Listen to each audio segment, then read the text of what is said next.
Hello everyone, and thank you for joining me for another restful episode of true scary stories to help you fall asleep. Just so you know, the fundraiser for the National Center for Victims of Crimes is still going on. There's a link down below that you can use to go donate. I would definitely appreciate it. Also, I want to give a strong content warning for this video. This video contains a story that I questioned myself whether or not that I should read in this video, but I decided to go ahead and put it in there. So just so you know, one of the most heart-wrenching stories that I have ever read on this channel is in this video. So viewer discretion is strongly advised. But now, without further ado, lay back, relax, and enjoy these true scary stories.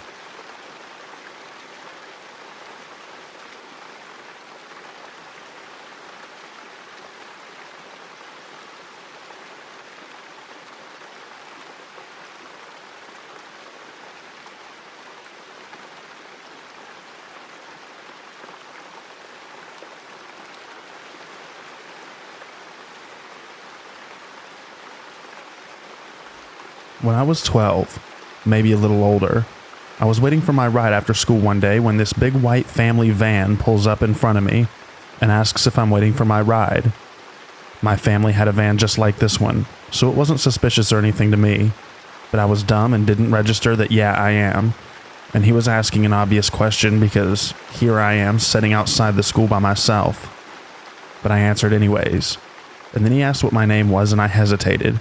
But he explained that he was looking for someone, so I gave it. I told him my name was Thea, and he said, "Oh, it is you. Your mom asked me to come pick you up from school." He then introduces himself as Sam, my mom's nephew. And I had never really met my mom's family, so I was none the wiser. Eager to get home and out of the cold, I didn't question him much, even though I was skeptical. I just jumped in the car, and thinking back on it now, I realized how dumb I was, and how lucky I was to get away. I got in, and we started driving towards the opposite direction of my house. At first, I thought it was no big deal, because there was a route this way to my place, but it was just further. But soon, we were passing that route too, and out of nowhere I realized we were on the motorway. Now all traces of tiredness had left me, and I was on the edge of tears. I asked him if he could please take me home, and that if my mom sent him, then he should know I'm not really allowed to go out after school, but he just kept ignoring me.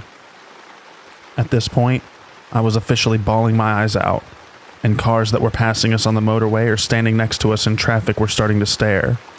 At one point, I was crying so much, he slammed his hands on the steering wheel and started mumbling how this would be easier for both of us if I would just shut up. But now I wasn't thinking straight, and I knew that anything would be better than making it to wherever he was taking me. So the next time the car slowed down, I unlocked the door and jumped out. In all honesty, I wasn't thinking at all, because if I thought about it, I would have chickened out. And for once, I thank God that I didn't. I hit the ground and landed on my left leg.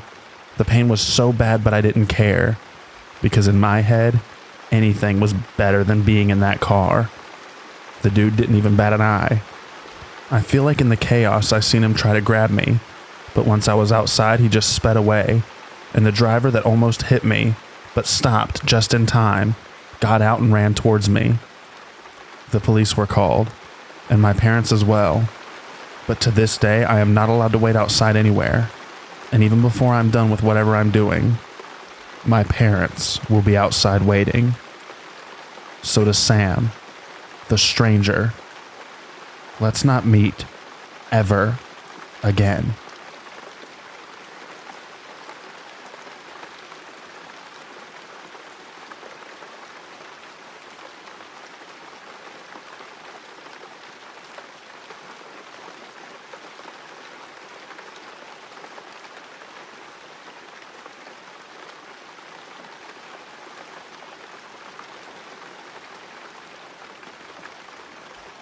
I apologize if there are some errors, or things that may not make sense. This is the perspective of my story, told from me, and apart from my friend. This happened to me the weekend of Halloween, and I personally don't like talking about it, but I've been told by my friend to share it to get it off my chest. Me and a friend were invited to a house party just for college students in the richer area of town. So the house was huge with an acre of land and a pool area.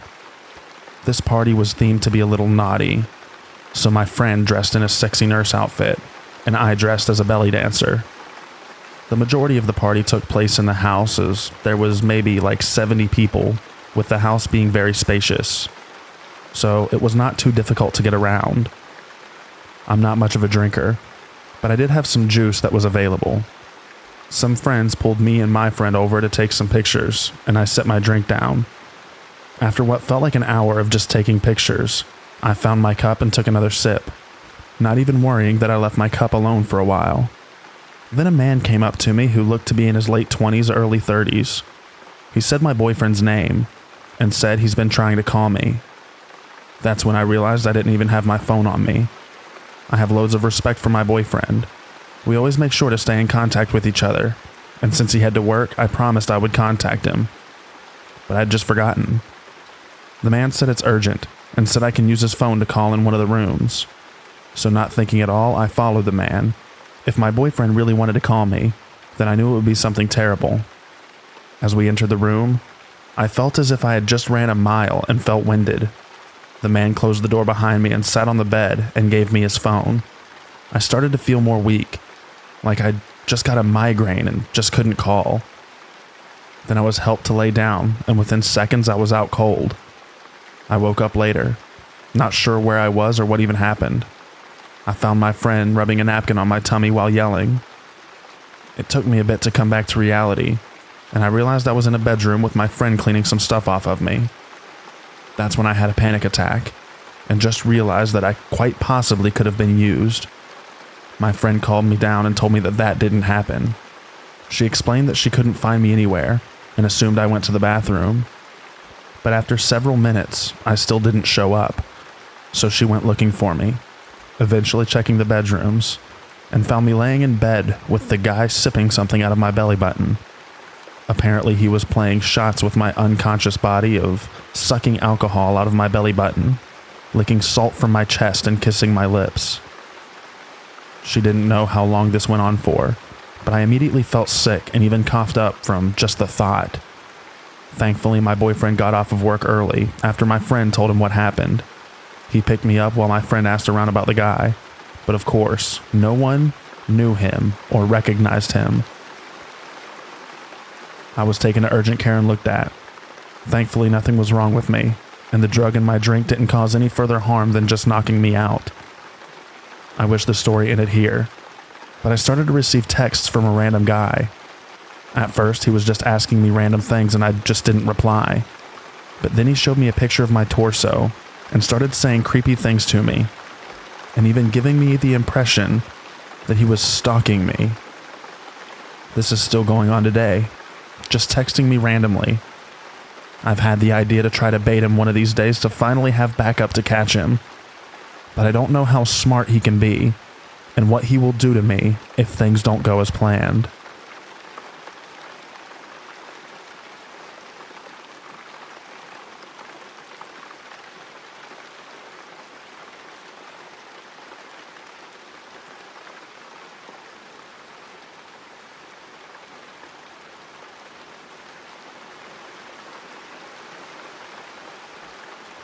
This was a vague memory, up until recently when I spoke to my dad about a dream I had. He confirmed that the dream was actually something that happened to me when I was younger, and filled in some of the hazy details. These details I am now going to share with you. It was 1995, and I just moved to an upper-class neighborhood in southwest Florida. Compared to my previous neighborhood full of professional adults and elderly couples, this neighborhood was a haven full of children my age, and even a neighborhood park and community pool. Things started to get weird right from the get-go. My third night there, I heard this weird tapping on my window. Being as my bed was up against the wall where the window was, I was not about to set up and investigate. The tapping continued for about 20 minutes, but I must have fallen asleep because the next thing I knew, it was morning. I thought maybe I had had a dream, and put it out of my mind for as long as I could.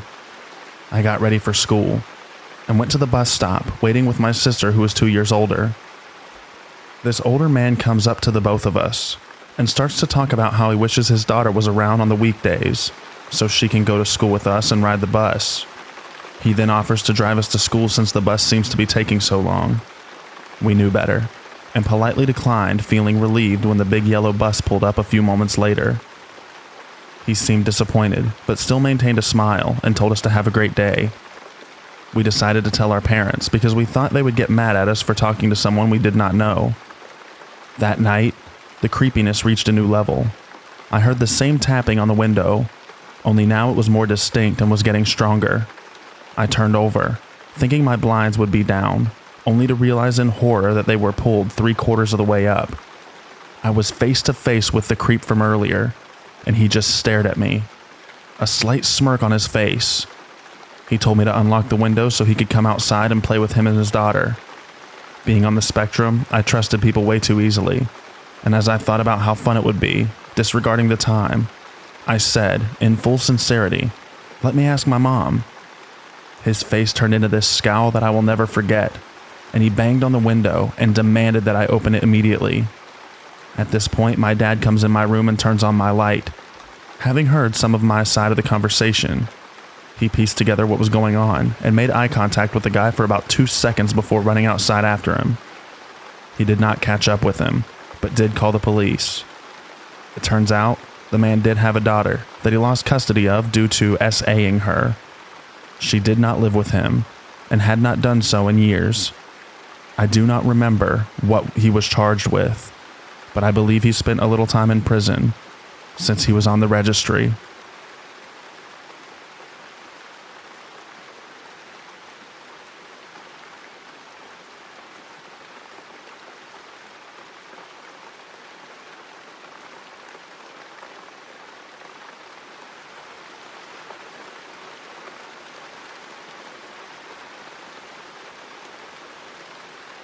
I was probably 8 or 9 years old.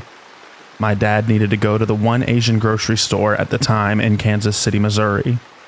It was a small store, but I remember just aisle upon aisle of random goods from all over Asia. It was dimly lit and wasn't a particularly bright store. Anyway, we went there at least twice a month, so I knew where all the good candy and snacks were. My dad was in another section, and I was in the snack section. I was minding my own business when all of a sudden, someone literally picked me up from behind with his hands. It was pretty tight grip, and I remember feeling quite scared. My training kicked in, and I yelled for my dad and started to kick him with my heels. After what felt like forever, he dropped me. I only saw the back of his head as he walked away and out the door. Not sure if I yelled loud enough as my dad never came around, and I had to go find him. This experience definitely stuck with me. Now that I'm a father of 2 young kids, I think about it even more.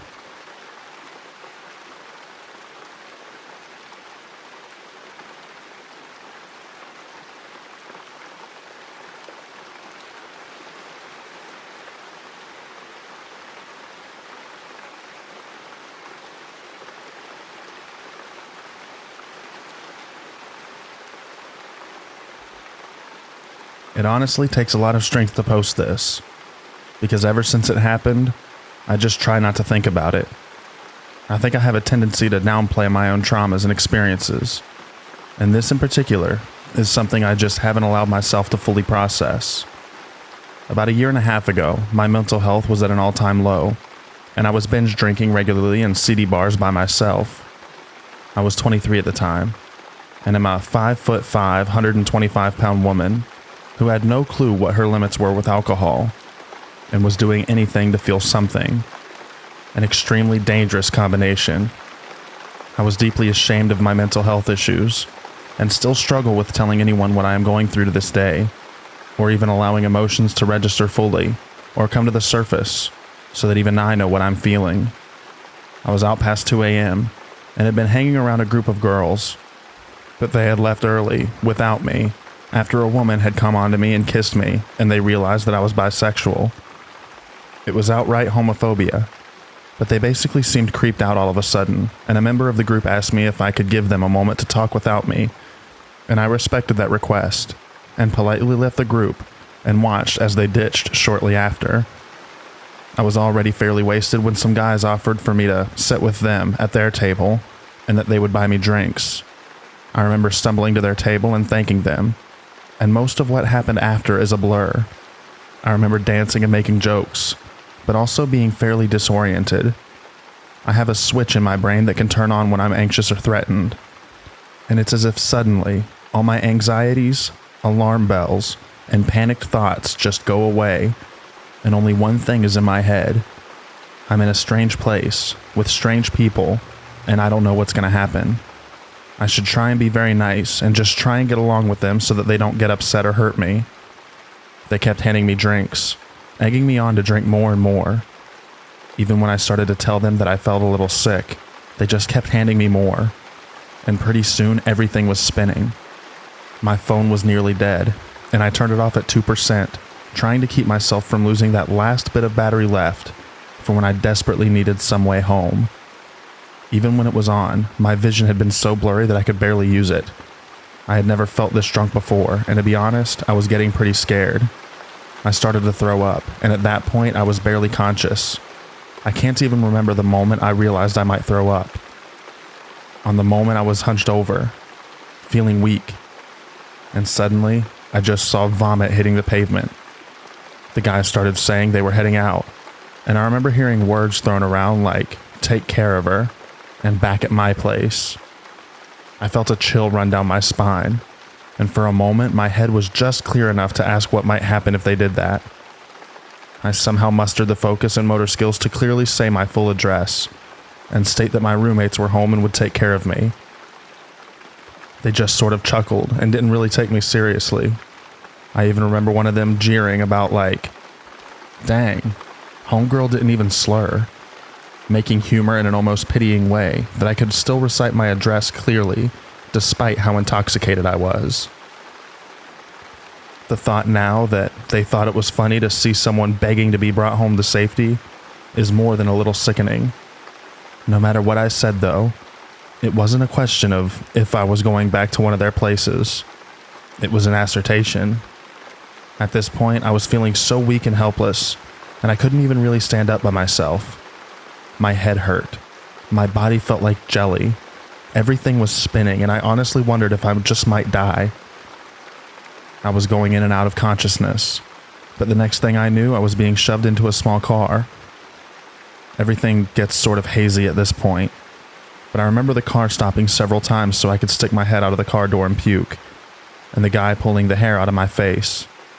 It stuck with me that he did it so quickly and instinctively, almost like he'd done it so many times before.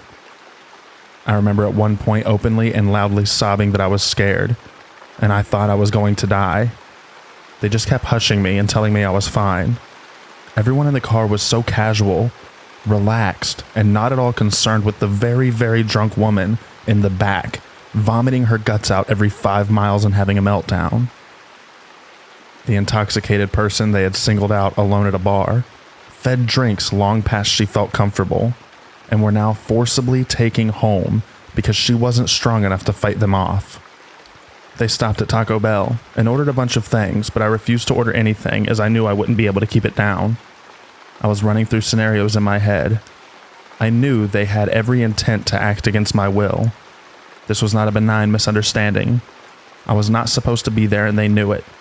But I was surrounded by 4 men packed in that car, all definitely bigger and stronger than me, and I deeply feared what would happen if I made some attempt to put a stop to what was happening. On top of this, it was close to 4 a.m., and my phone was pretty much dead, and I was too drunk to even stand or walk. If I'm not with them tonight, where would I go? And what would I do? Lay on the street and puke my guts out until I choked and died, or some homeless person found me and did God knows what? I was screwed. I was completely screwed. I had a phone charger, but nothing to plug it into. I considered the worst, but also the most obvious answer. I had to play nice the entire night and pray nothing else happens. Charge the phone at their place, get an Uber in the morning and leave. as calmly as possible so as not to raise any suspicion. I had to play along. I couldn't think of any other plan. I wondered if I was going to choke on my own vomit and die at any point, as I was still blacking out and throwing up, and these strangers were clearly not going to take me to get medical help. I wondered if I'd get assaulted tonight, and even with birth control, if I would suffer further consequences like pregnancy or an STI.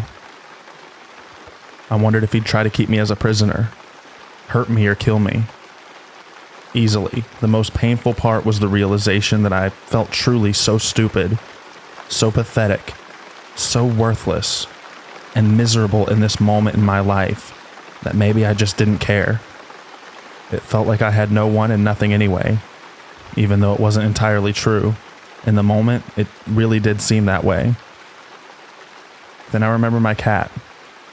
I remember the moment I first held her when she was weeks old, eyes closed, and I fed her a warm bottle of milk. I thought about her now, and how she sometimes would sit by the door and cry for me when I left for work, because she was so attached and hated being without me. What would she do without me? Would she know why I never came home? I had to survive this night, so I could hold her again. I re-entered that mode of no feelings, no thoughts, no anxiety, no panic, nothing. Just be extremely calm, nice, and smile until I found myself sober and capable of getting out of this situation. At this point, I was still coming in and out of consciousness when I felt the car come to a stop. I couldn't really sit upright without triggering more vomiting, but I remember attempting to slightly raise my head just enough to see that we were in front of some small, run-down home. The guy sitting next to me, the one that had insisted I go home with him and had been holding my hair back while I puked, told me now that this was his place and we are going to go inside. I tried one more time to tell him that I should go back to my apartment, and my roommates must be wondering where I am. Again, he didn't even seem to take me seriously, just kind of chuckled and said, "Come on, let's go." I told him I was too sick and weak to walk and wanted to just stay in the car instead, and I don't think I could even walk the short distance to the door. He said he'd carry me there, and I still said I couldn't do it. Everything was blurry. My spatial sense and vision were that of a sailor in a tiny boat traveling through a massive storm. A shaky, whirling, rocky mess. I remember my muscle trembling and my empty stomach clenching. I felt the cold air as he opened the door on my side and sort of just grabbed me and pulled me out. I felt my feet stumble on the pavement and weakly try to balance, but my head still could raise upright. And I remember looking straight down and leaning against his chest to keep from crashing to the ground. At this point, I actually started saying, "No, no, no, no, I can't do this. I'm gonna puke, I can't do this." And sobbing, because just walking those 10 or 15 feet felt as if I were on the most terrifying roller coaster ever designed. He just kept hushing me and telling me to quiet down. Things go blurry for a bit, and I remember bits and pieces. I remember having a Gatorade put to my lips and encouraging me to drink it. And then at some point, I realized I was laying flat on my back on his bed, and the lights were off with just a little bit of light coming from under his bedroom door, and he was standing at the foot of it. I broke down hard at this point and started crying harder than I had at any point before. My body was like lead. I couldn't move a muscle. I was physically trying to, and my body wasn't responding. This was it, I thought. I'd been hurt so many times before. Slapped, knocked around, grabbed, groped, hurt. But I always felt a sense of relief that I'd never been SA'd. But this was it. It was going to happen and I couldn't do anything about it. I remember weakly begging in my thoughts that at least it wouldn't be brutally violent or involve some very disgusting bodily fluids. Please at least let it be brief, empty, forgettable. I know I almost hoped I'd just black out and not know it happened, rather than have to watch it happen to my helpless body. But remember that I needed to make it home safe to my cat, as I had promised myself. and he could cause very serious bodily harm to me if he wanted. I fought to stay conscious. I wanted to scream in that moment, but I didn't know what I could say that wouldn't be some kind of accusation and could trigger rage, violence, and things unimaginable. I tried to think of ways to communicate my lack of consent and fear in this moment without accusing him of what it seemed he was about to do. All I could think of to say was, "Please, don't hurt me," in a weak whisper, barely loud enough to be heard, over and over and over again as the tears poured down my cheeks. He hushed me again and told me to just go to sleep, and then laid down next to me. An hour or so would go by of quiet, and then he'd wake up and start kissing me. I laid there, still frozen in fear as he did, hazy but conscious, tolerating it, only knowing what harm I was risking by reacting too strongly and loudly in dissent if it displeased him. He groped my chest several times and crooned about how I was just his type. But when he tried to reach into my leggings, I just started to sob all over again and beg, "Please don't hurt me." He'd give up after a bit of this, but seemed frustrated. I realized he was messed up enough to abduct a drunk girl against her will and have her all alone in his bed, paralyzed and terrified for him to take advantage of. But that sobbing and pleading for mercy was some kind of a turn-off. This would repeat itself several times in the night, and I barely slept, but I made it through to the morning, clothed and untouched below the waist. When morning came and I was sober enough to sit up and talk coherently, I tried my hardest to be extremely calm and casual. He nudged me to wake up, and I asked if he could drive me back to my place and drop me off. He said he could, but wanted to meet up with his friends from the night before and grab some pho at a nearby restaurant.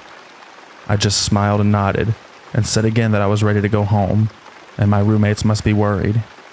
He drove me to the restaurant, and despite this and his gall to ignore my request again to be dropped off, I realized as I sat in a busy restaurant, surrounded by people in broad daylight, that I was alert, sober, and in a public space. I had a chance to break free. I continually pushed for him to drive me home because my phone was still dead, and I didn't know who else would help at this point. All through this meal, I was so close to freedom that it was all that I cared about. So I joked and smiled and played along, thinking at every second that passed that soon I'd be home with my cat and my roommates and safe. He asked for my number just as he began heading back to the car, and I said, "Oh, I don't know." But when he pushed, I gave it to him, thinking I was so close to getting out of here, and I wasn't going to mess that up now and make him mad. When I made it to my apartment, I stumbled in, embraced my roommates, and started sobbing and apologizing. I said I was a reckless idiot. I made a huge mistake. I'm lucky to be alive, and I'm so sorry for being stupid. I told them what had happened, and how ashamed I felt for putting myself in that position. But they comforted me, and told me that I had just been kidnapped against my will, and that none of this was my own doing. That there are sick people and it wasn't my fault. Before any of this had happened, I'd had a long list of trauma, and I cannot truly say that this was the event that broke me, because I think I was broken long before that night. But I know it has only made everything worse. Many other things have also happened since to compound the issue, unfortunately. At one point I was hospitalized, and I'm grateful for it. Things started to get a lot better after that, but I can't say that I'm even close to being mended. I just recently began seeing a therapist again, and have opened up about the person all of this trauma has made me into. I isolate myself constantly, and have become somewhat agoraphobic, rarely leaving my apartment. When I go out, it is never alone anymore, and I never drink. I often use virtual reality social games to meet people and have social experiences, because it is the only time I truly feel safe. I like knowing I can always take the headset off, log out, etc. I hope one day I again find myself open, talking to my loved ones about my emotions, and able to spend time with others outside of my roommates in real life. But I'm not there yet. I decided at some point in the last year or so, to the man at that bar, and to nearly every stranger since. Let's not meet.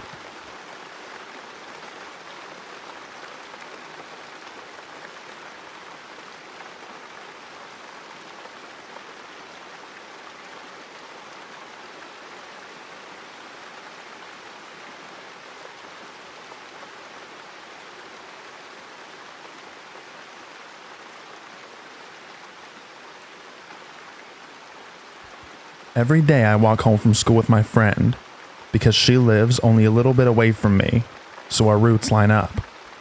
At the start of the school year, we noticed there was a man usually looking at us from his window while we walked home from school. We found it a little weird, but ultimately didn't think much of it. A few months ago, after the heat of summer died down a bit, he started sitting out on his porch when we were walking by. Usually he would just smile at us. Sometimes I smiled back, but I usually just ignored him. One day as I was walking by his house, he waved to me from where he was sitting. I stopped and waved back at him, and told him to have a nice afternoon as I walked past. It felt a little weird because he didn't reply, but eventually I forgot about the whole thing. Once when my mother was at work and I was alone at our house, I noticed him walking past my house several times through the window. I felt very creeped out and uncomfortable. I started talking to my parents about it just in case, but I ultimately convinced myself he wasn't doing anything wrong, so it didn't really matter. Yesterday I walked home from school alone, because I stayed behind with some other kids outside the school for a few hours since we had an art club that day, and I didn't want to walk home just to have to come back fairly soon after. I had bought myself a nice pair of wired headphones a few weeks ago with my money that I've been saving up for a long time since I don't have a job. I was playing them over one ear as I was walking home. On the way home, there's a public lot with a stable on it that I like to cut through to get into my yard as quick as I can, rather than walking around the property. Sometimes people like to hang out around it, to meet up, but there wasn't anyone on it that I could see. As I rounded the corner of the stables, someone grabbed the back of my shirt. From the way they were grabbing, I could see part of their hand. I jerked forward, and they grabbed the top part of my headphones. The wire was at the bottom part of my neck, and it got stuck for a moment. And I remember feeling like if I couldn't get away, something very bad was going to happen. The wire eventually snapped, and I took off running as fast as I could, screaming. They let go of my shirt, and I hopped the half-length fence to our property, and I ran as fast as I could out onto the sidewalk in front of my house, because I was worried that I would take too long on the lock if they were following me. By the time I actually got to the sidewalk point, I was crying, and I felt like I was going to collapse because I was so scared. When I looked over my shoulder, I couldn't see anyone, but I kept running until I reached my friend's house in case whoever was there was still around. When I got there, I was in tears, and it took a bit to explain the situation because they couldn't understand me. I tried calling my mom, but she wouldn't pick up the phone. My friend's mom called the police, and they came to check things out. There was nobody at the stables, and they told me that it was most likely some kid trying to mess around, but they escorted me home to where my mother was waiting for me anyways. I didn't tell them about the old man because I was worried that they would think I was crazy, considering he hasn't technically done anything.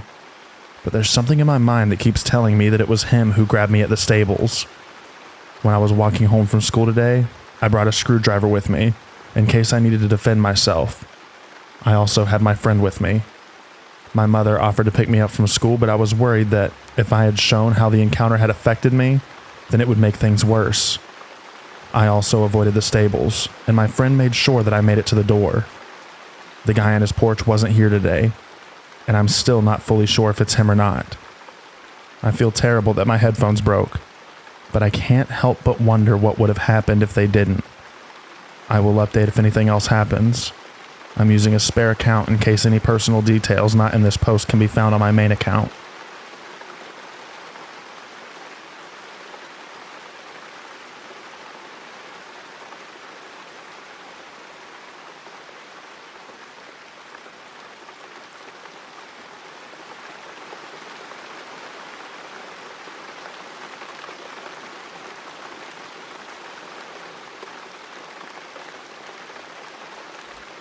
So this happened a year ago today. I'm a female, and I was 16 at the time. Keep in mind, I live in South Africa, where the crime rate is high, but the area where I live is mostly safe. Brought up, I was taught to always keep the doors and windows locked when home alone. I came home from writing an exam earlier that day and wanted to take a nap. I made sure all the doors and windows were locked before taking my nap. Usually, if I took a nap, I left my door open in my bedroom, but on this specific day, I closed my door for some reason. While I was asleep, my body started shaking, like I was having a panic attack, but in my sleep. Still half asleep, I started hearing noises in the house. I looked at my phone to see what time it was, since I thought maybe it was my parents who came home early. I went out of my room, and as I turned left, there was a homeless guy rummaging through the closet of the other room, the room that was right next to mine. Being still half asleep and witnessing a literal burglary, my mind went blank. The guy came up to me and put a knife against my throat, demanding me to give him money or he'll unalive me.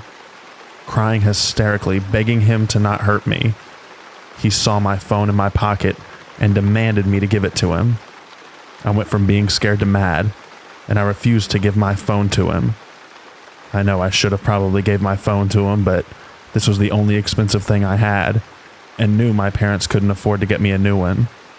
I started fighting back, and the more I refused to give my phone, the more he started pushing me back. I ended up in the bathroom, right across the room. He pushed me into the bathtub and got over me. Right in that moment, I thought that would be the end. I yelled at him, and I've already called the police, and that they're on their way. That wasn't true. After I said that, he closed the bathroom door and ran off. I then called the police, my parents, etc. The police came and found the knife he held against my neck outside the house, and discovered that he broke our door down. That's how he entered the house. In April this year, 5 months after the incident, they found the guy and saw that he has been in jail for burglary over 10 times, but every time they let him out after a few months. Typical for South Africa. But I was the first instance for attempted murder. I was going to court to give my testimony, but the police said the chances of him going to jail for a few years were slim, and I'm going to waste my time by testifying. We tried to argue that he should go to jail, but it didn't help. He was released despite his charges. Later on, we found out his brother's a policeman, and that's most likely how he got away with everything. I can't sleep at night knowing he's been released, and if that was the situation, that his brother helped him by getting out. He now has all my information and knows where I live, and I hope to never encounter him again.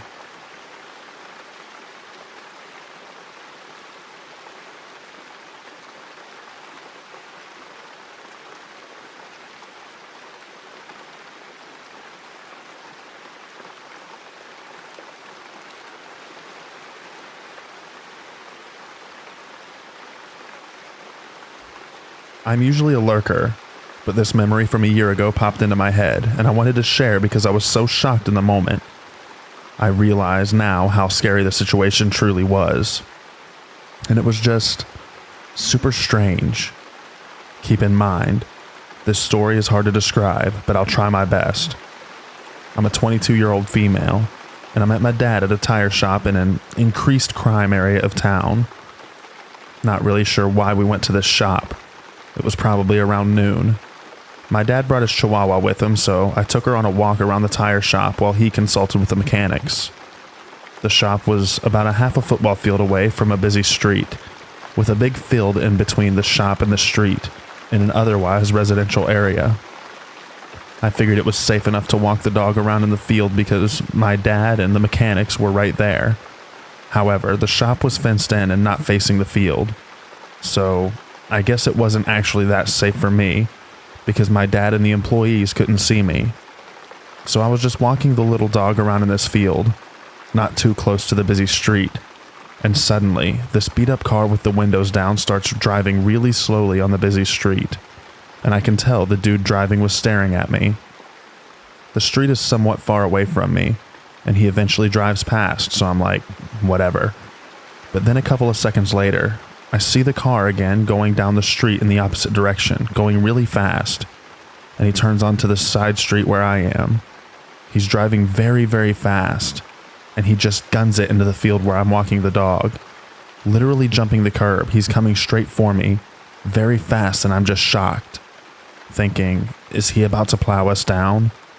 What is happening? It was just so quick and unexpected. In my confused shock, I'm just hesitating with the dog, contemplating running away, but also not wanting to turn my back to the car. Then, miraculously, I guess there was some kind of uneven ground or a hole, because the guy's car, which was a real beater, very old, got stuck and a wheel started spinning. With his windows down, I can hear him cursing, and take this moment to scoop up the dog, about to run out of there. Then he opens the car door, about to get out of the car. I can't remember any descriptions about this man other than he was quite overweight. Again, because of the shock, I can't even recall his race or age range or anything. Right at that moment, a truck pulls up beside us, with two youngish men inside. It was like a construction truck. They rolled down the windows and ask if the guy is bothering me. They say it loudly, and it spooks the guy and he goes back into his car. He is then able to peel out and reverse from whatever hole that car was stuck in. He very quickly reverses out from the field we're in, back onto the street, and takes off. The kind men who had stopped apparently saw all this happen. It just happened so quickly. They were just as confused as I was. What was this dude's game plan? What was he attempting? Kidnapping me in broad daylight, obviously with people around? I'm not sure. I'm so glad his car got stuck and I didn't have to find out. It was just very strange. I'm grateful his car got stuck and the guys who drove by stopped and were willing to check on the situation. We chatted for a second after the guy left, and we're all very confused about what had happened. I can be overconfident at times about my safety, but after a handful of other strange, potentially dangerous encounters, I've learned to always be alert. Bad things can happen anytime and anywhere. I don't freeze in fight or flight situations. So many times I've frozen instead of fighting or flighting, when I really should have taken some kind of action. Thankfully, my guardian angels have my back, but I won't take them for granted.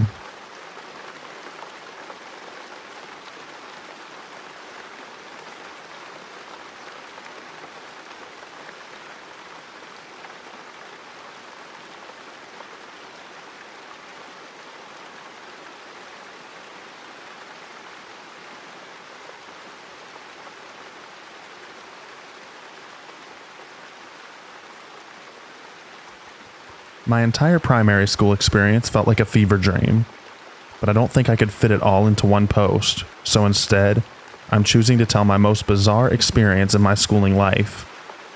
In my school, the language sub that I was taking had teachers leaving almost every 3 months, some due to finding a job with higher wages. This teacher, however, left due to his disturbing attitudes towards kids ages 8 to 10. This teacher is Mr. John. He came to our school during the second semester of grade 5, my class. He was not only a language teacher, but a PE and arts teacher as well, despite not having any experience in either fields. At first, he made a good impression, cracking jokes and giving helpful advice. However, one day he started to turn to very mature topics while he was teaching. He would talk about paintings, but somehow divert the conversation to body odor and what kind of object that would emit such terrible smells such as excrements. He would go too much into detail about excrements, nothing you learn from biology, to the point where it's not funny but disturbing. He later talked about puberty, which at first seems normal, but later talked about how puberty changes you, such as your body parts and other feelings you get. We were 8. He then showed us pictures of his ex-girlfriend when she was 17, all of her selfies. She was getting married. He had her photos in a file on his computer. The final blow was him taking off his shirt and showing every scar and injury that was inflicted on him. He forced us to look at all of them. We were so uncomfortable. Finally, I complained to the principal along with a few others. He tried to find those who complained about him. He asked around and interrogated 2 of my friends. So, Mr. John, let's not meet.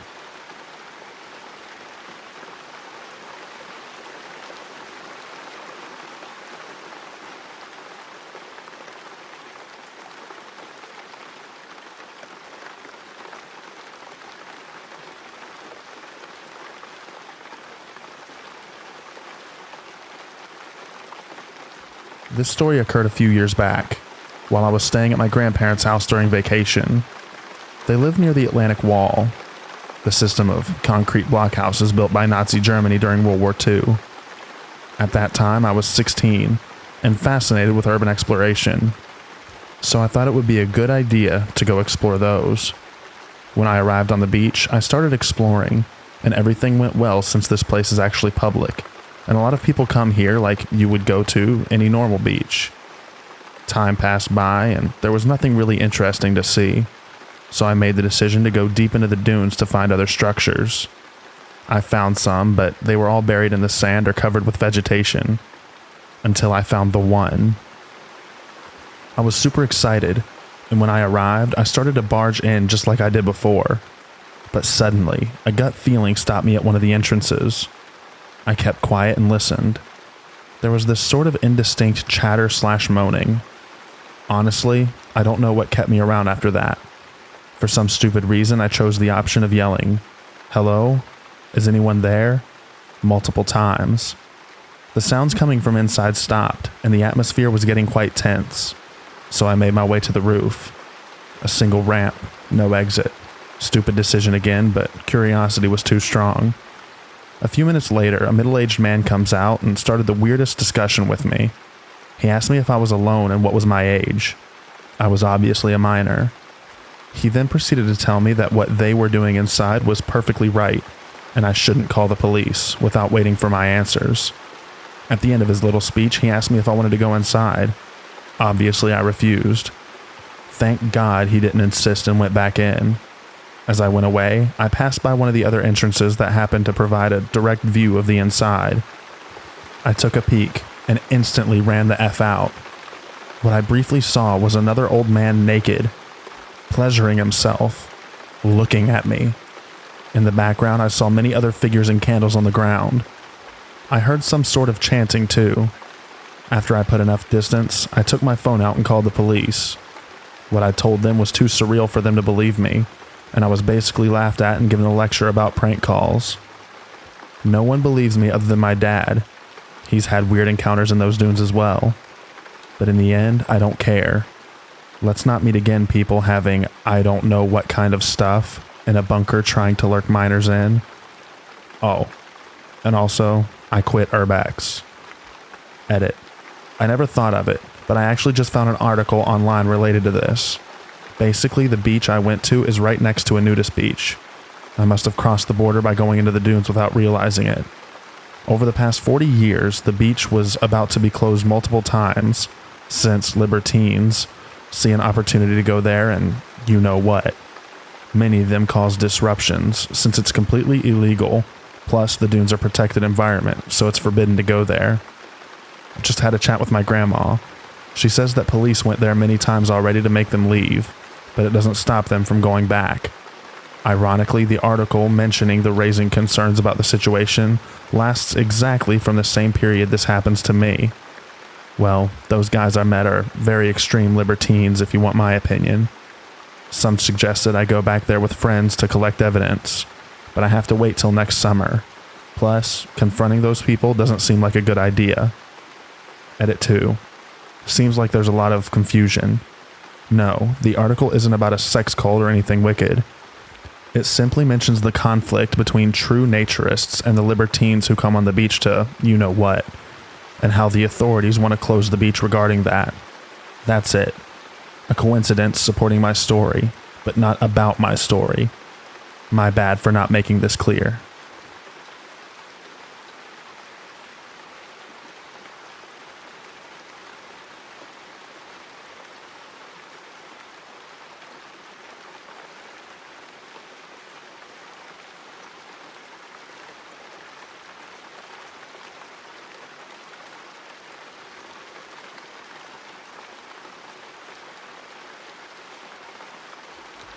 I am a 40-year-old male, and I started a new job about 6 years ago. It was great. Really liked all my co-workers, and the job itself is really awesome and I still love it. This was before the pandemic, and everyone was in the office every day. I work in a large multi-floor, multi-wing building filled with numerous businesses and agencies. I started getting into a routine. We have a gym and locker room in our building. I would go work out before I was on the clock and shower, get ready, etc. I'd go get breakfast at the next building over most mornings at around the same time. I'd go on walk breaks with coworkers at pretty much the same time every day. It was very regimented. In the morning, when I worked out, everyone had a pretty set schedule. We didn't know each other, but there was kind of an unspoken pattern. A coworker would finish and shower before me. Then I'd go. Then the head maintenance guy for the building, and so on. This is where it all begins. One morning, like every other, I got out of the shower, and I'm in the small locker area, and there's this little older Indian man over at the sinks. He's not doing anything but looking at himself in the mirror, but you could tell that he was just loitering. Weird, but whatever. A few days later, he's there again. Then he's there every morning at the same time, and he's definitely looking at me while I change. This creeps me out, so I stop working out in the morning. Then after a few weeks, we're walking back from getting breakfast, and he's walking the other way towards the other building. I tell my coworker that that's the guy that would always be in the locker room watching me get dressed. After a few more days, he's walking the other way from us getting breakfast every day, and he looks right at me every time. So I make an excuse and stop going for breakfast. Our 9 a.m. walk around the building, he just starts appearing and walking the opposite direction from us every day. Literally, everyone walked around the building in the same direction, except for this guy, and he'd stare at me as we passed. I tell the coworker, who was a woman, about the guy and what had happened, and she just laughed it off. The only reason he'd go the opposite direction is to make sure he saw me. Our 1 p.m. walk around the building, wouldn't you know it, he's there walking the other way and staring. So I just stopped going on walks at work. This is where the real magic begins. I have no clue where this guy worked in our building. I would come into our hallway every morning at the same time. From the time I went through the doors to the time that I got into my office, it was maybe 15 seconds. We were on the first floor, and at the end of our wing is a staircase. Every morning as I'd come into our wing, he would pop out of the stairwell and come walking the opposite direction and stare at me as we passed each other. One morning I'm walking into the bathroom to go number 2. I stop and blow my nose real quick. As I'm walking to the back stall, he comes into the bathroom. We have 2 urinals, 2 stalls in this particular bathroom. No one is in there but us. He comes into the stall next to mine and widens out his feet so his shoe is under the divider and on my side of the stall. This dude is tiny, maybe 5 foot, so he'd have to almost be doing the splits. Then he lets out this deep, loud moan after about 30 seconds, then leaves. I start telling all of my coworkers. Most of them laugh. I work in a pointy head / number nerd industry, and I'm the exact opposite of the stereotype for those jobs. I'm a super extroverted jock type. I could kill this little guy with my bare hands, so everyone just thought it was hilarious. I felt so creeped out and helpless. Like, what do I do? Any guy I work with that I tell this to laughs at me. The women just shrug it off or have an excuse for why he's always there. So I ask one coworker to pick any event at any time during the day to prove he will show up. So we decide to go for a walk at noon. After 5 or 6 days, there he is. Now she believes me. Everyone in the office knows now, and because I'm a guy that can take care of himself, it's literally a big office joke. I've told my wife about all of this, and she is supportive. She has had her share of workplace creepers as well. I get to read the texts and emails. My closest coworker and I decide to start working out at approximately 1:30 p.m. every day. I want to get my gym time in, but I don't want to do it alone. After about a week and a half, guess who starts showing up every day? He'd just come in and loiter around. Mind you, the guy has never tried to talk to me before and vice versa. 2 guys lifting weights and this little old creepy guy just sitting there watching me. Here is where it hits the peak. My lifting buddy had to cut out early one day. My stalker is there with us. I was just gonna leave, but screw that. I don't want to let this little weirdo control my life anymore. There's an elevated paddled stretching platform on the weight side of the gym. He takes his shoes off, lays on his back and starts doing hip thrusts in the air, and holding it while he stares right at me. I'm walking around trying to pretend I don't notice him while he follows me with his eyes, pelvis elevated in the air. After 20 minutes of this, he puts his shoes back on and goes in the locker room. I'm texting my lifting partner and wife the whole time, telling them what's going on. My wife tells me to confront him. I don't. This whole time, I still feel like I'm exaggerating, but I'm definitely not. I get in the locker room to grab my bag and he's at the sink. The top couple buttons of his shirt unbuttoned, and he's rubbing water all over himself while looking at me in the reflection in the mirror. That was it for me. I started working from home almost exclusively after that, then the pandemic hit, and I've been remote ever since. I've had so many women tell me about experiences they've had with creepers, and I just kind of brushed it off and thought that they were sensationalizing it. Ladies, I am so sorry, and I totally get it now. I couldn't imagine going through all this and the stalker being bigger, stronger, and able to overpower me. I never had any fear, but I've never felt so violated and unheard. It was like this was a joke to everyone, and a source of entertainment to everyone. But me.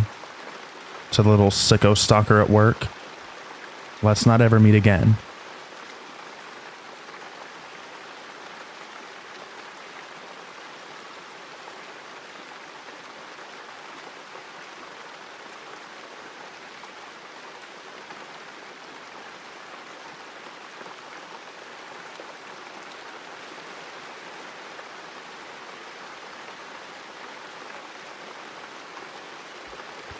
I just came across this subreddit, and gosh, some of these are terrifying. I do have a story of something that happened to me from a while ago, but in hindsight it was really dumb of me, and I feel terribly dumb now. So I've always been hesitant to tell a lot of people that I know about it, except for my psychiatrist. And I always apologize for long posts, so it's hard not to do here. There were some other conversations I had with this man named John. It was mostly him talking, but I left some of them out for length's sake. This was a few years ago.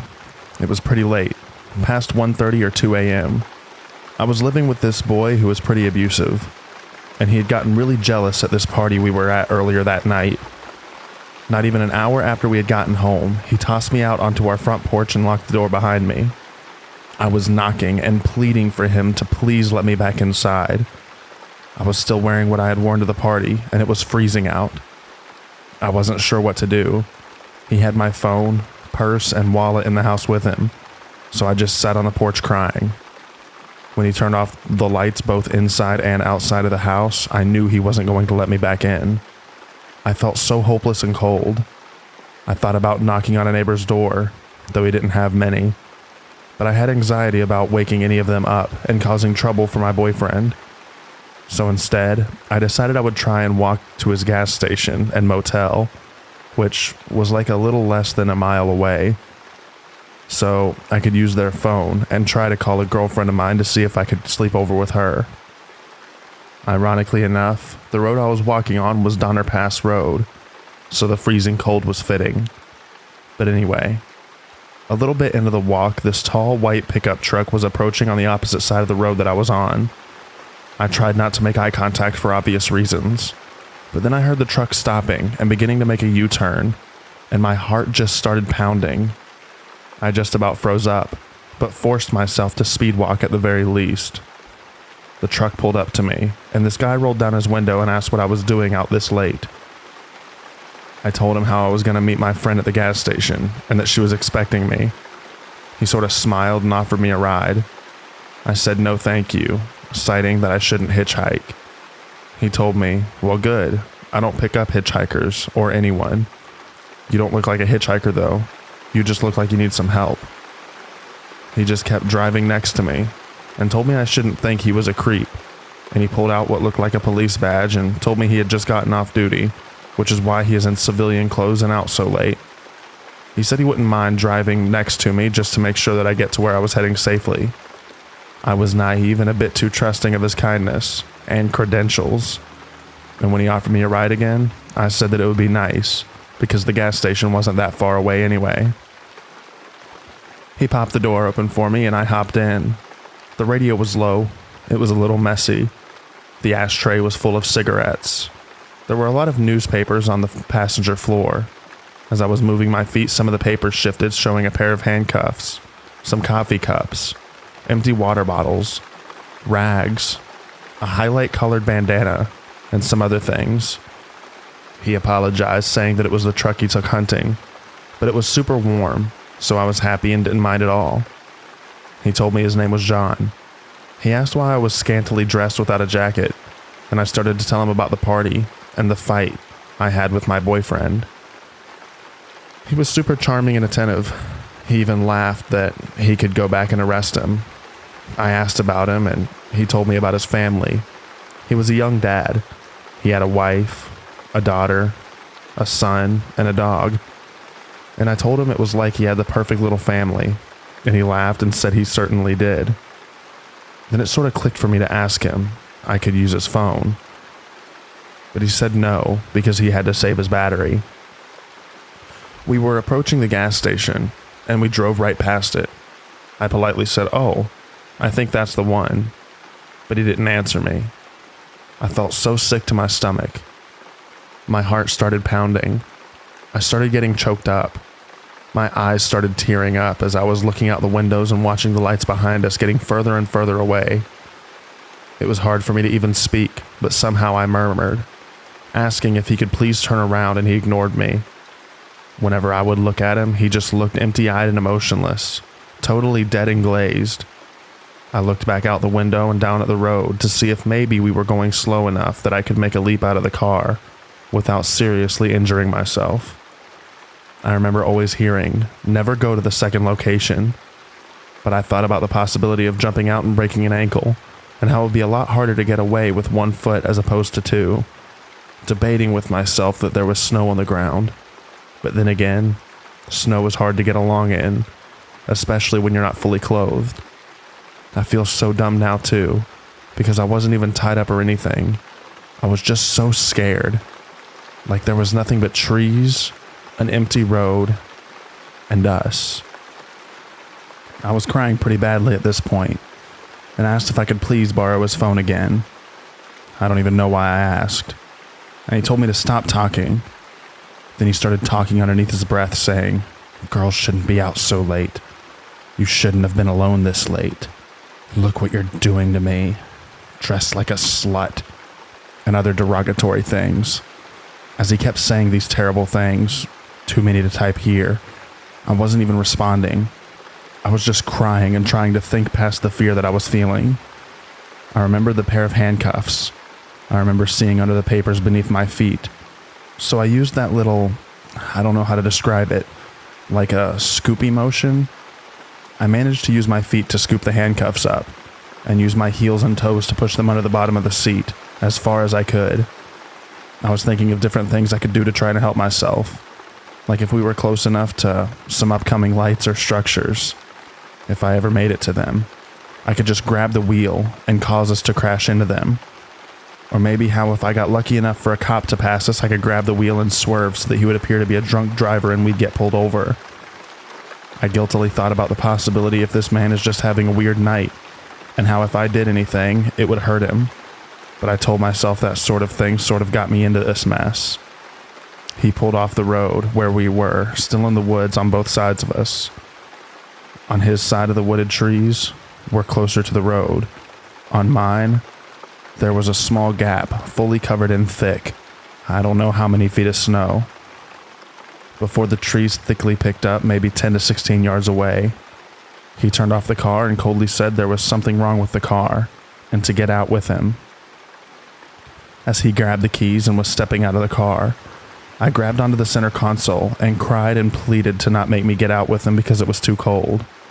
He turned around to face me, his door still open, and shouted at me to get out of the car because we had to go check out the trunk bed hatch.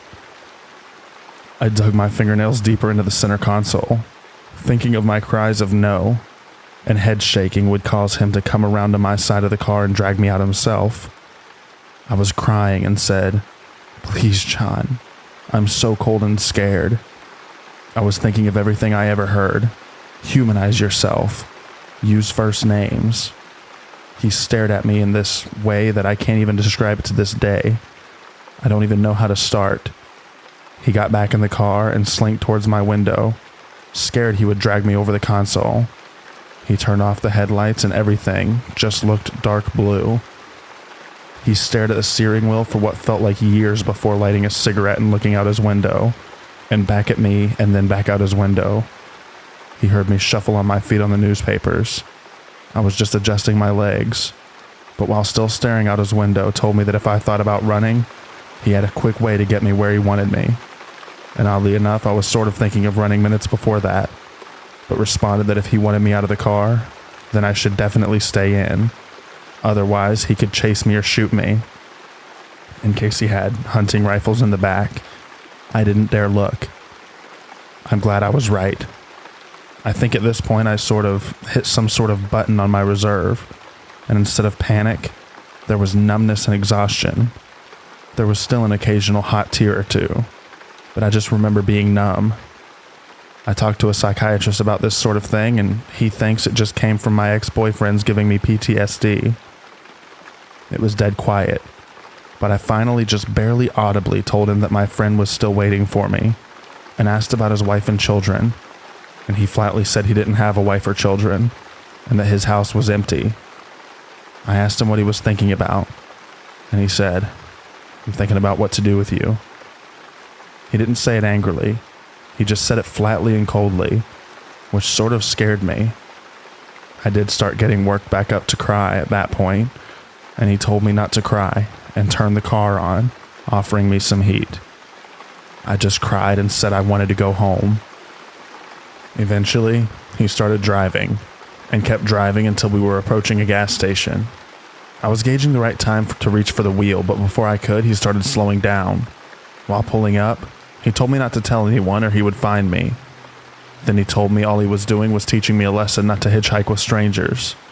He was almost coming to a complete stop when he told me to get out before he changes his mind. Before he could even get another look at me to assess my understanding, I was already down out of the truck and sprinting towards the gas station. The panic was overwhelming me, but then I stopped and remembered to try to see his license plate. I turned around but only caught the blur of the last 3 numbers as he was driving off. I ran inside and asked the clerk behind the counter to please call the police. I waited until the officer got there, and I'll be honest, I was a little scared it would be John. My fears melted away when the new-faced policeman got there. I gave him the description of John, his appearance, the vehicle color and type, the parts of the license plate number I'd caught, the fact he said he was an off-duty cop, just basically anything I could. I asked him if he could look at the camera, and the officer disappeared in the back for a bit, then came back out saying there was nothing on them. I asked if I would be able to look, and the officer said no, and asked me if I didn't trust him, and told him of course I did. The officer gave me a ride to my friend's, lecturing me for hitchhiking, consisting of him repeatedly asking if I knew who Ted Bundy was. Of course I knew. I was just naive to think it could never happen to me, and I was desperate for some warmth. I never heard anything back about the report that was made, so I would try to follow up, and each time I did, they never got back to me aside from this one time I was told my case number didn't exist. But that didn't stop me from trying to follow up. Throughout the months and years, I asked my friend, whose home I slept over at that one night, if she ever heard of any weirdness or anything since that incident had happened to her or anyone up there, and she always says no. So I sort of let it go, and try to tell myself that maybe he actually was just trying to teach me a lesson or something. I mean, I definitely never hitchhiked again, so if it was a lesson, it certainly worked. I never heard anything back having to do with the case. I never heard of another odd experience up there. Maybe it was just one man trying to teach me something. But honestly, sometimes I think I tell myself all of that to help me sleep better at night. It all felt really real. Even if it wasn't real, I'm glad I didn't get out of that car in the woods that night. This has also been super therapeutic to let out. So thank you so much for letting me post here.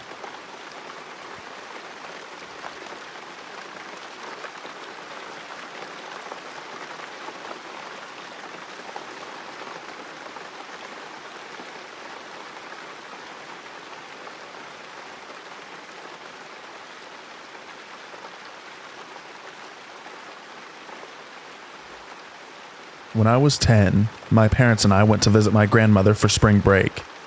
My cousin also came to visit, and we decided we wanted to go to the YMCA for the day. My grandmother dropped us off, and she said she would come pick us up in 4 hours. On that day, the YMCA was empty. There were a couple of adults in the exercise room, but that's it. We went to the basketball court, and after 2 hours of playing tag and shooting baskets, we were bored. I've never been the biggest fan of swimming, but this YMCA had a pretty cool pool, so we changed into our bathing suits and headed in there. The pool was empty except for the lifeguard. We played a bunch of games and swam laps, but after about an hour, there wasn't much left to do, and there was no one except us to hang out with to keep things interesting. So we decided to play a game of seeing how long we could hold our breath underwater. We stood in the shallow end near the clock on the wall so we could time ourselves. Instead of fully submerging, we just stuck our heads face down in the water. We did this a couple of times and I was winning. On our last round, I felt a tap on my shoulder. I figured it was my cousin giving up and telling me that I won. But instead it was the lifeguard, who told me to knock it off or she was going to have us leave the pool. Since we were tired of being in the pool, we figured we would get out, get dressed, and go to the basketball court until my grandmother picked us up. We only had an hour left anyways, and the water was freezing. As we got out, the lifeguard stopped us and asked if we wanted to go into the sauna to warm up and dry off. The sign said 18 years or older, so of course we were super excited that she allowed us to do that. She walked us into the sauna and unlocked the door. The door was glass, and the interior was made entirely out of wood. Inside, above the door, there was a clock, probably to help make sure you were not in there for an unsafe amount of time. The lifeguard stand was adjacent to the sauna, but if you looked out the door, you could clearly see it. She followed us in and went over to the thermometer encased in plastic and unlocked it so she could crank up the heat. I figured that she must have to turn it on each time, so I didn't think anything of it. Both my cousin and I were very short girls, and so we couldn't see the temperature that was printed on the thermometer knob, but I know that she was turning up the heat. Then she left and shut the door behind her. I thought I saw her lock it too, but I thought to myself, why would she lock the door when we might want to get out? I checked the clock and decided we should get out in about 10 or 15 minutes. It was already plenty warm in the sauna, but now the room was blazing. It felt nice because I was so cold from the pool. About 15 minutes, it was starting to get a little too hot, and my cousin agreed that we should leave so we can get dressed. I went to turn the knob on the door, but it wasn't budging. I thought maybe it was jammed, so I shook it, but it still wasn't opening, and then I let my cousin try. She couldn't get it open either. We figured the lifeguard would be back in a couple of minutes, so we sat back down and waited. The room was getting hotter now too, and I really wanted to leave. I got up and started banging on the door and shaking and twisting the knob to try to get the lifeguard's attention. My cousin got up and joined me. We started screaming at the top of our lungs for her to let us out, but she just stared straight ahead. I don't think there's any way that she couldn't have noticed or heard two little girls banging and kicking the door and screaming. Now we had been in there for about 25 minutes. It was so hot in the sauna that it hurt to breathe. It felt like my lungs were on fire. My eyes and skin were burning. We sat back down and put our towels over our heads because they were still a little damp and it made it easier to breathe. I was so worried about my cousin, as she is a couple years younger than me. I looked at the clock and saw that we had been there for 35 minutes. I got up and walked to the door again and saw the lifeguard still just staring straight ahead. Again, I tried to get her attention by screaming that we needed out and banging on the door as hard as I could. But still, nothing. I was starting to get pretty dizzy, so I went to go sit back down, but the wooden seats of the sauna burned my skin. My towel was completely dry, so I put it underneath me to sit on. My hair was also dry, but it wrapped it across my face to cover my nose. And I squinted my eyes so that they didn't burn as bad, but I could still watch if anyone walked past the door. It helped a little bit. My cousin was lying face down with the towel over her head, not moving or saying anything, so I nudged her to make sure that she was still okay. She was, but I could tell that we really needed to get out of there soon, because she seemed a bit disoriented. It had been 45 minutes now, and I was extremely nauseous. There was no way that the lifeguard would forget that we were in there, and I thought that she would have to come back soon. But there was this little voice in my head telling me that maybe she purposely locked us in here. Finally, a man walked past the door towards the pool, but for some reason I just couldn't get up. My whole body was on fire and I felt so dizzy. Luckily, this man wasn't going to the pool. He wanted to be let into the sauna and came back with a lifeguard. I saw them walking this way and immediately jumped up to grab my cousin. I knew now that for sure she had locked us in there because she pulled out our keys to unlock the door and let the man in. I didn't want to take any chances of being trapped in there any longer. So as the man was trying to walk in, I was trying to shove our way out. As we were going out, the lifeguard started trying to shut the door and push us back with it. The man was clearly confused about what was going on and said, I think they want out. The lifeguard let out a sigh and opened the door fully, and we ran away as fast as we could into the changing room. We only had about 10 minutes before my grandmother was supposed to pick us up. We were both so shaken by what just happened that we didn't say anything to each other as we got dressed, or on the car ride home. When we got back to the house, my parents were making us dinner, and I told them the story of what just happened. They thought that I must have been exaggerating and they didn't believe me. I truly think that woman was going to let us cook alive in there. The only bit of doubt that I have is what would have happened if we actually died. She obviously would have gotten the blame. What was her endgame? I'm 21 now, but I think about this interaction all the time, and when I'm in small spaces or I get too warm, I still have panic attacks. No one believes this story, and I get it. It's pretty absurd. I'm not sure if I'm allowed to ask for opinions, but do you think this could have been some crazy misunderstanding? Or do you think that she was just really going to let us die? And why? So to the lifeguard at the YMCA, please, let's not meet again.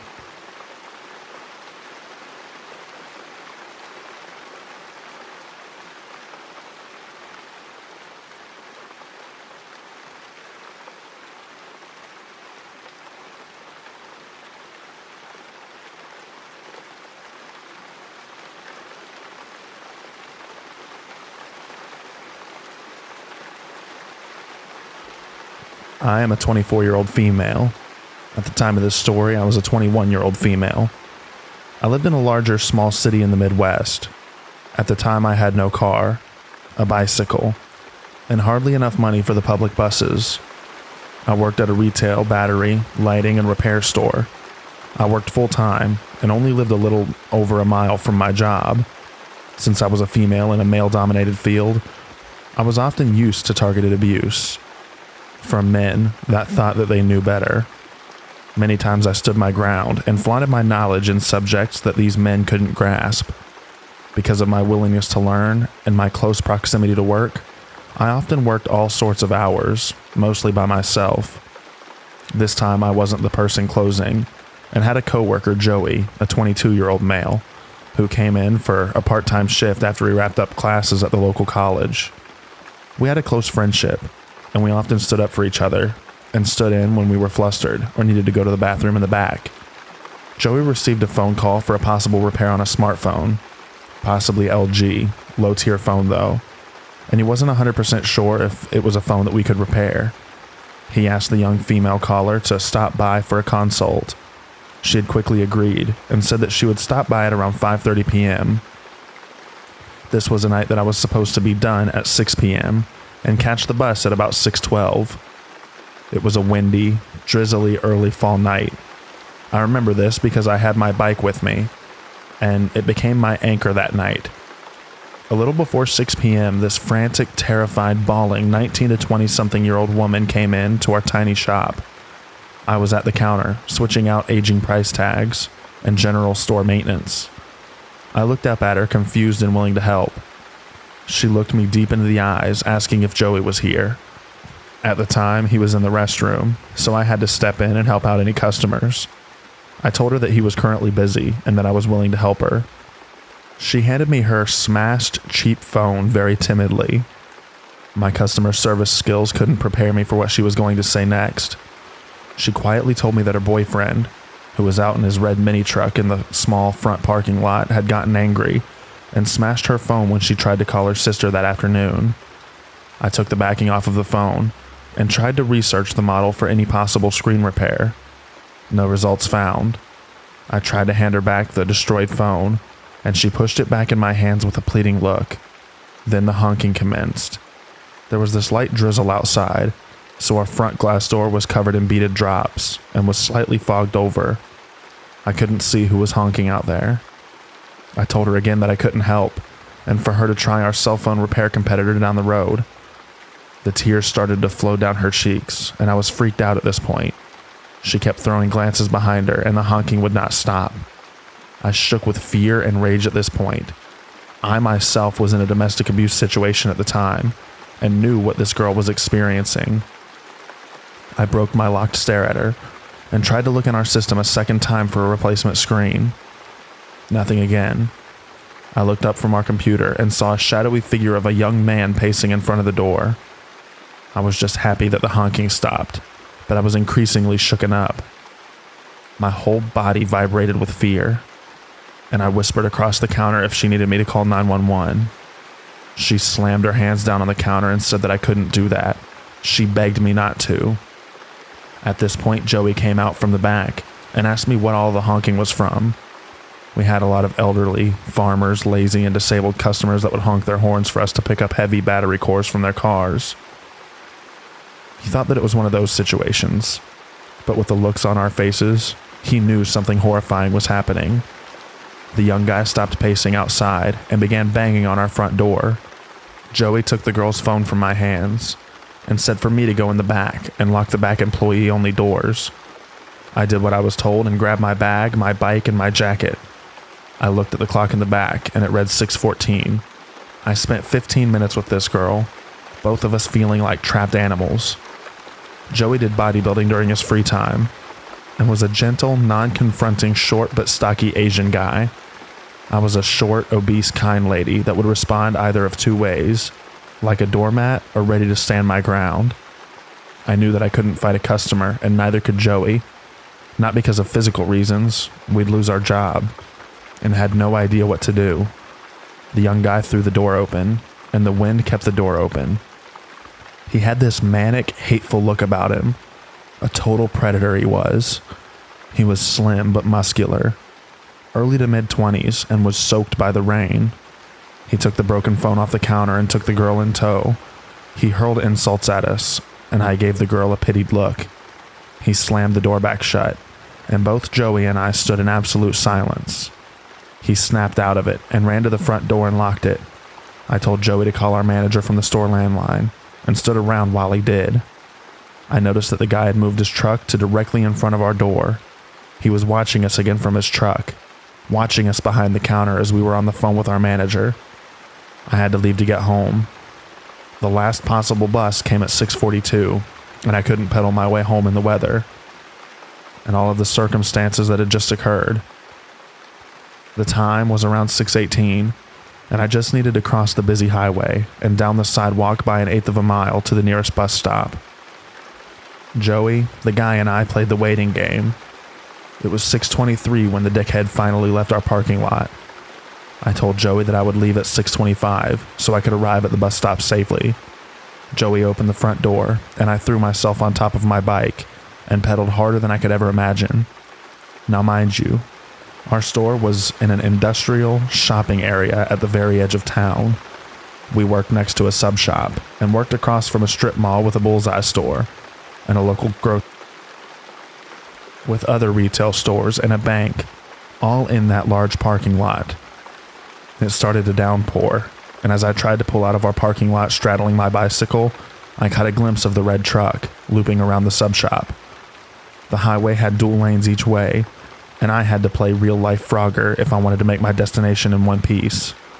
There were a few cars that slowed for me as I hauled ass to the other side of the road. I jumped off my bike and threw it on top of the curb. I promptly hopped back on and tried to pedal off. My front wheel was stuck in the grassy strip, and my right foot had slipped off the pedal. My shin struck the pedal and I had to act quickly. I grabbed the frame of my bike and jogged awkwardly to the bus stop. The red truck pulled into the bank parking lot, of which I had just passed. The truck pulled around and went out through the entrance across from the sub shop and took the closest lane to me. He went at a crawl and turned at the red light so he could circle the main parking lot of the shopping center. There were 3 ways to get into that parking lot. One to the left, one in the center, slightly off to the right across from the sub shop, and the other far to the right of the grocery store. I stuck to the sidewalks since it felt safer and was in front of people. The truck patrolled the parking lot, the hunter stalking its prey. I felt cold, sore, and cornered just like an injured animal. There were a couple of cars that pulled into the left entrance of the parking lot, causing the truck to stop from re-entering the lot again. I almost collapsed in the small bus stop, and I felt my phone buzz. I saw that it read Joey, so I rested the bike on myself to answer the call. Joey told me that he was watching, and even though he had an elderly couple in the store that he was helping, that he wouldn't allow the guy to hurt me. I started to cry. All of this had just gotten to me. The red truck looped around once again, and again. I saw the bus pull up early at 6:39, and I couldn't be happier. I knew the driver since I used the buses to get around town, errand shopping, and to get to and from work. I had my stupid little bike to worry about. I hung up the phone with Joey, putting my phone in my jacket pocket, and strapped down my bike to the rack that was in front of the bus. I struggled since I shook, and my bike was slick from the rain. I got on the bus and turned to the open bus doors, and saw that the truck took a left at the center entrance of the lot. I could finally let my guard down. I sat at the front of the bus, and my hands shook, trying to get the $1.25 for the fare. The driver said that it was okay, and that I could take my time with the change. I kept my backpack on and pulled my damp phone from my pocket, dialing Joey's number just to let him know that I was fine. In under 15 minutes, I made it to my apartment safe, but deeply disturbed. I took my bike in so that it wouldn't draw any attention to where I lived. All of this gave me an idea to leave my own domestic abuse situation a few months later when COVID took the world by storm. To this day, I wonder about that girl and hope that somebody more daring and stronger than me called the cops on her abuser, that she had the strength to leave that violent man, for her to write her own story and to recover from all of it. I'm currently doing significantly better in life and finally have my own car, and I live a couple of states away safely from my past life. Even though I'm states away and it's been 3 years now, let's not meet.